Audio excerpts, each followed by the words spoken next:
Today on Free Field Training, we're going to be talking about directing traffic, specifically the equipment that we use when directing traffic and the positives and negatives of those different types of equipment and what they can do for us. Whether you're just out there with the humble flashlight or you've got your orange vest and your traffic wands and your orange cones and little flashy things and reflective orange cones and a squad car and a fire truck and an ambulance and all sorts of equipment and crime scene tape and area lighting.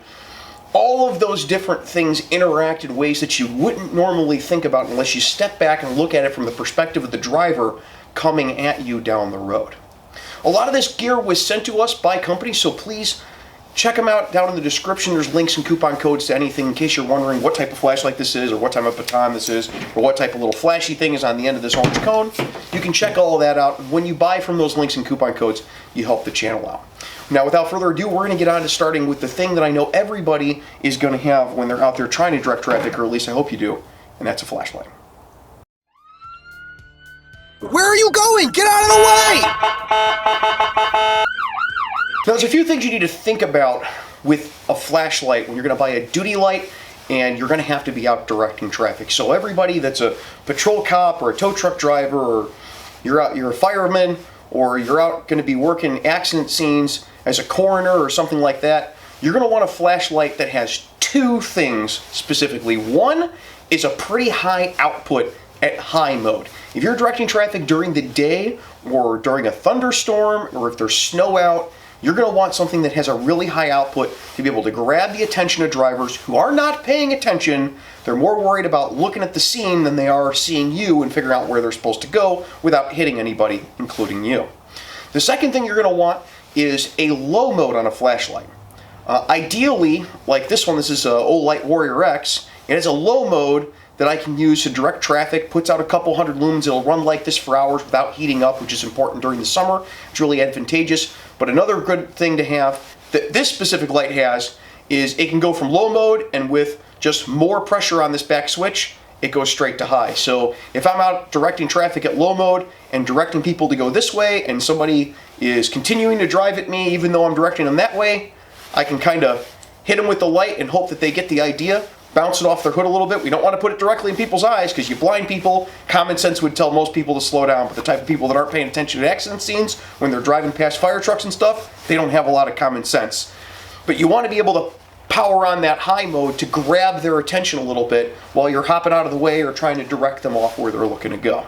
Also, some sort of cradle charging is an important option. You normally want to have one of these, preferably two of them, or a backup light, because if you're out on a scene and you forgot to charge your light that week or that month or that day, depending on what shift you're on and how much you use your light, it's going to be great to be able to switch to your backup light, pop this on a cradle charger in the car, walk back out, continue being able to direct traffic, and then be able to go get this again, be able to direct traffic all night if you have to.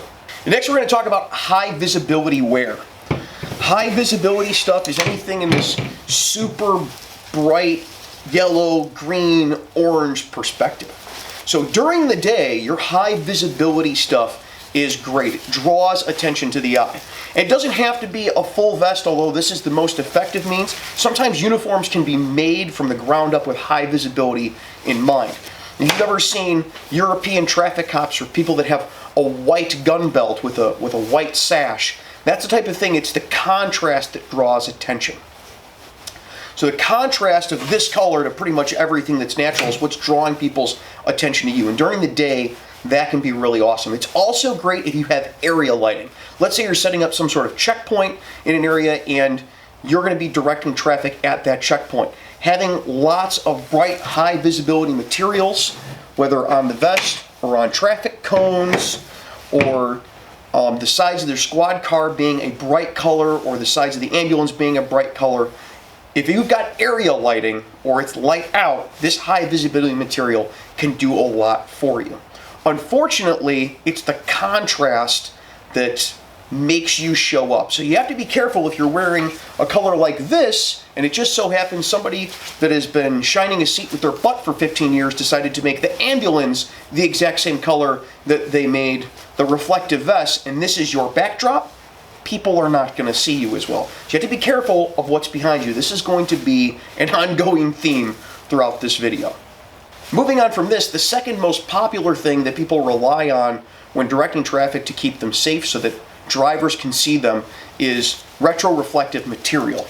So anything like this, these silver stripes, and when you shine a light at them, they reflect back at you. Kind of like this.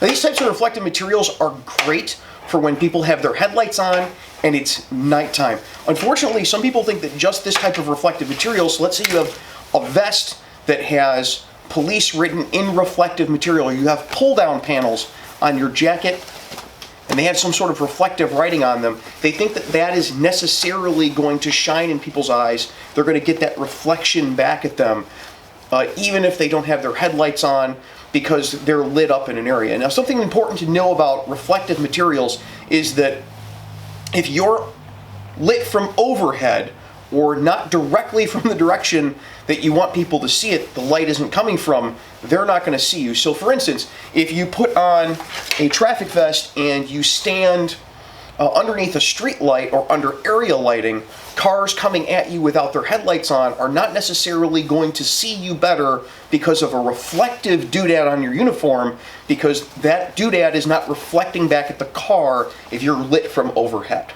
You can see the difference between under a light versus when someone shines a light at me, all of a sudden I light up like a Roman candle. Now, if you're out on a dark road and you're wearing your reflective vest and the person coming down that dark road does not have their headlights on and there isn't area lighting, there isn't a whole lot for that person to see. Maybe you're a little more visible than if you were wearing a dark blue jacket, but you're not going to be very visible at all to that person because you need light in order for both of these things to work. They don't give off any type of active lighting. And that's where your active lighting on body equipment comes into play. There are two types of active lighting that you're going to have physically on your person. One is some sort of handheld light. We already went over the duty light and your ability to use that to kind of direct people where you want them to go, as long as you're being smart about where you're shining that light and how long you're keeping it there. This can really enhance your safety.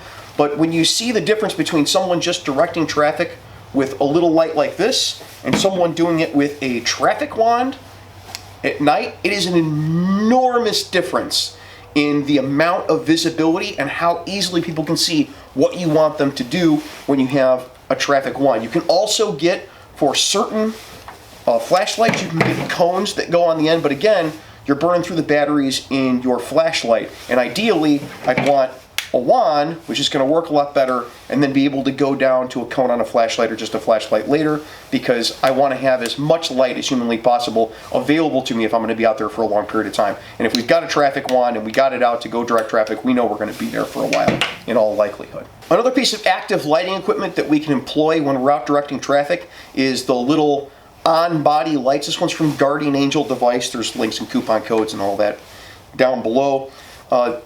These are great for drawing people's attention when they don't have their headlights on and you're out on a scene.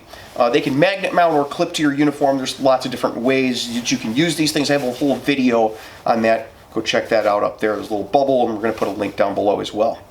The great thing about these is you can turn them on so you get 360-degree warning, or you can turn them on so that they only flash behind you. So I can turn this on and be directing traffic here, and I'm not getting blinded by backflash over here or confusing people as to what's going on, but the people behind me can see better where I'm at. You can also turn these up and down depending on how bright it is outside. If you know you're going to be out there for several hours, you can turn this down to low setting just on the back. It'll run like this for days and days and days. People will see you better, and you're less likely to get run over, even by people that don't have their headlights on.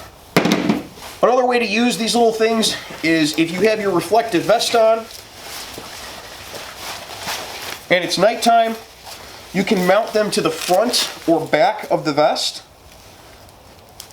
and leave them on, and this makes a glow effect across your body. So you light up the high visibility material and you make a larger surface area that people are able to see when you're out in traffic. This can be especially effective if backlighting is a concern, and we're going to talk about backlighting next. So backlighting is any situation where you're going to be at a location and something behind you is going to be putting out a whole bunch of light. The classic example here is people that don't understand when they park their squad or they park the fire truck, not to park it pointing where you're going to be directing traffic. So let's say this is your very simple 2-lane road and you've got all sorts of bad stuff going on here where, you know, Unit 1 and Unit 2 decided to occupy the same space and time and had themselves a little collision and you need to direct traffic. You need to be very careful about people parking things like fire trucks or squad cars here and shining headlights at where you are trying to direct traffic.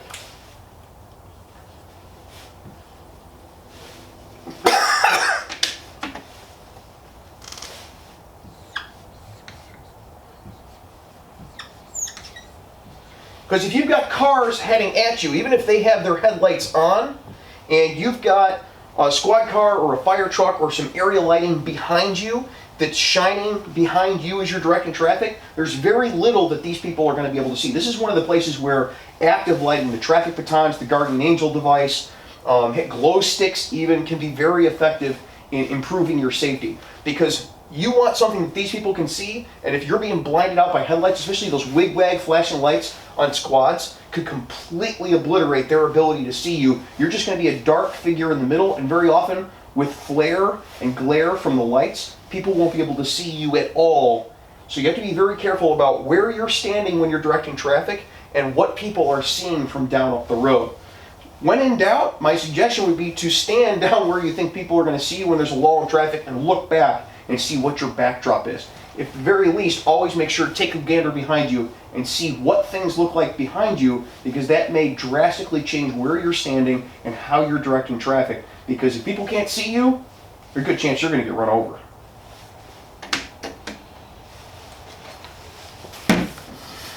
And finally, we're going to talk about environmental stuff that you can actually do something about, things you can bring to the game that will greatly enhance your safety beyond the stuff that your department likely issued you or you might not always have available. One is to improve from your ANSI Class 2 vest that they probably gave you as a minimum standard set by OSHA or whatever your regulating body is, to going up to a level 3 reversible duty jacket. This is a normal duty jacket from Proper.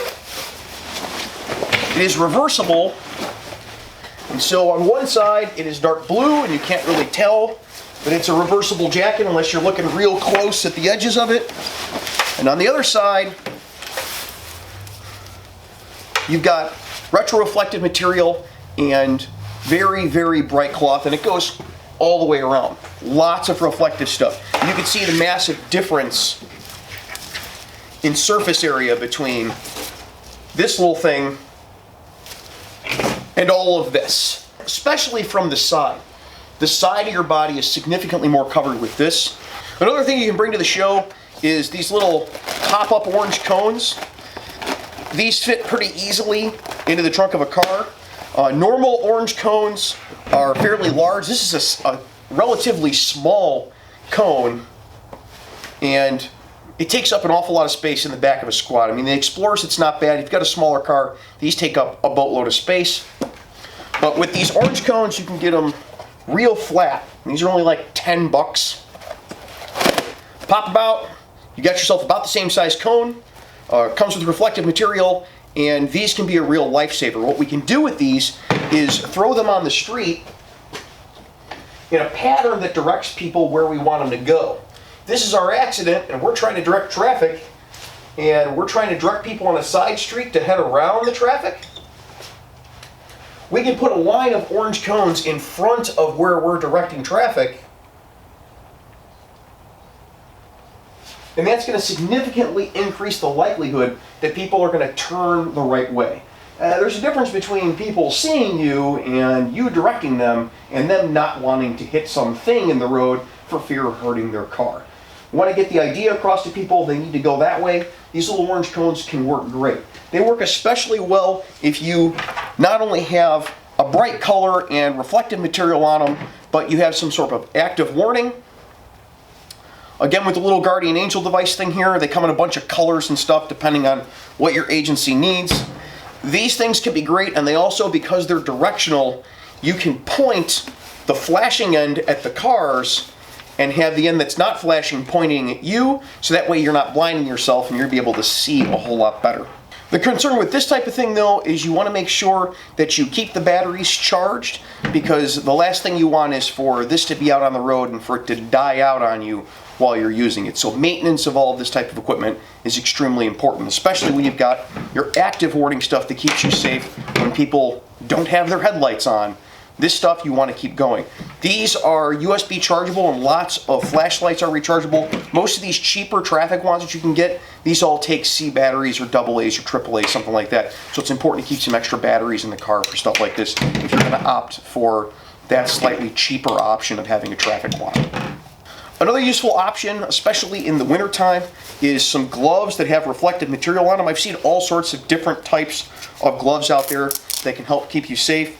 What you're looking for is something that's a bright color. You'd be surprised how much just a really brightly colored glove or hat can enhance your visibility. If that's all you have, if your department policy doesn't allow you to have a reversible jacket when you're out on the street and you don't have a reflective vest, even just a really brightly colored, this type of blaze green gloves or a hat can go really far in your ability to be seen by traffic, because again, you've got that contrast in color that it's going to peek out to people's eyes.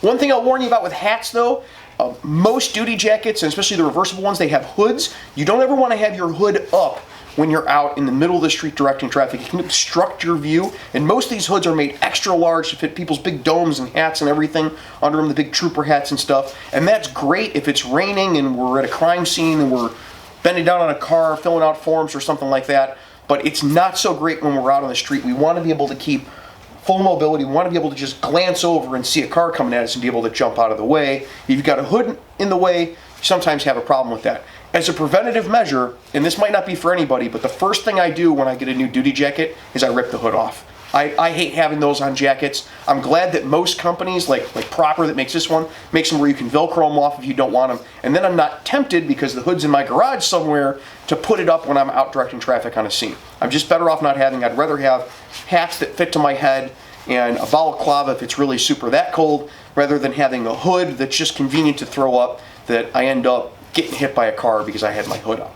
Now, one great advantage of gloves for directing traffic, if you're going to go with a high visibility option, the hat is good because people can see it all the way around your head. Gloves are good because it directs people the same way a flashlight does when you're out on a street, and you can use a lot of the same techniques with them. So you got gloves, reflective material on the back. These are from 221B. These are nice because they have reflective material on the front of them. Now, I won't shine a flashlight at this because it's just going to glare out at the reflective material, but I'll put a little jump into here. When you put your hands up, they get a glare back at them if they have their headlights on, and if you're directing somebody somewhere, you've got your glove out here, they're getting glare back, and they're seeing the glare and the glare going to the other glare.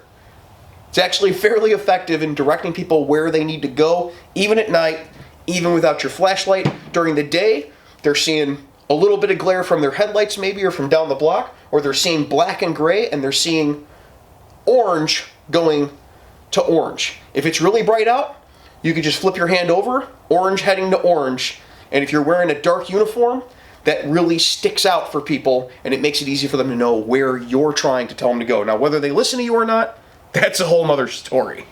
So to sum it all up, what we want when we're out directing traffic for equipment is some sort of retroreflective material and some sort of brightly colored material that we're wearing on our body, and some sort of active warning system, something that's actively putting light out, that's showing people, hey, there's a person there, especially at night. We want to have all three of these things, and we also need that really fourth critical thing, and that is awareness. We need to be aware of if there's somebody shining lights behind us, or if my backdrop is super bright green and it's the same color or almost the same color as what I'm wearing, or if my uniform's black and behind me is black pavement or a dark alley, I want to be aware of what's coming up behind me. I also want to be aware of what's going on in my surroundings with cars that aren't paying attention to what's going on, and I want to come with the ability to deploy ancillary things that are going to make my life a lot easier. Traffic cones are fantastic for this. Also, what's great for it is crime scene tape. In a pinch, you can just block a whole road off by throwing crime scene tape like this. Put 2 or 3 layers of crime scene tape up a pole, one about waist height, one about shoulder height, one over your head, and it looks kind of like a fence to people. And people don't want to hit things with their car. It's very effective. It's great for the people that are over here and they're like, oh, this is taking too long, and they want to go drive around your scene, around the fire truck and stuff, and potentially put people in a dangerous situation. Use the crime scene tape, throw it up, make yourself an artificial fence across telephone poles or across light poles or street signs. This stuff's super cheap, even if you have to buy it yourself, and it's worth its weight in gold in a situation like this. Because if it looks like there's no way to go over here, people will just follow directions a lot easier. Head off on that side street, head off on that detour that you've got going on. So that is directing traffic, and a lot about the equipment that we use, the positives and negatives of all of it. Again, there's links and stuff down in the description. It helps us out if you use those links and coupon codes on the channel. If for nothing else, it keeps companies sending me things so I can make videos for you like this, where you can see what everything actually does before you have to go out and spend your hard-earned money on it. Now, if there's something I missed, you're thinking, oh man, he totally forgot to talk about blah, blah, blah, blah, blah, blah, blah. That's great. Put that down in the comments down below. And also, please tell me about your experiences using different types of equipment for directing traffic. What's the best traffic baton you found? What's the best little shoulder light that you found? What's the best, reflective gloves, the best hat, the best jacket that you found out on the street? And especially if you've got suggestions about what the best coffee cup is, I'm all ears for those. Until next week, guys, be safe. Take care of each other and look behind you before you start waving the batons around. Hey, thanks for watching Free Field Training on YouTube. While you're here, check out one of our other videos, or head on over to the Patreon and see how you can get your name put on your videos like these fine folks over here. All the links are in the description, of course. We'll see you guys next time.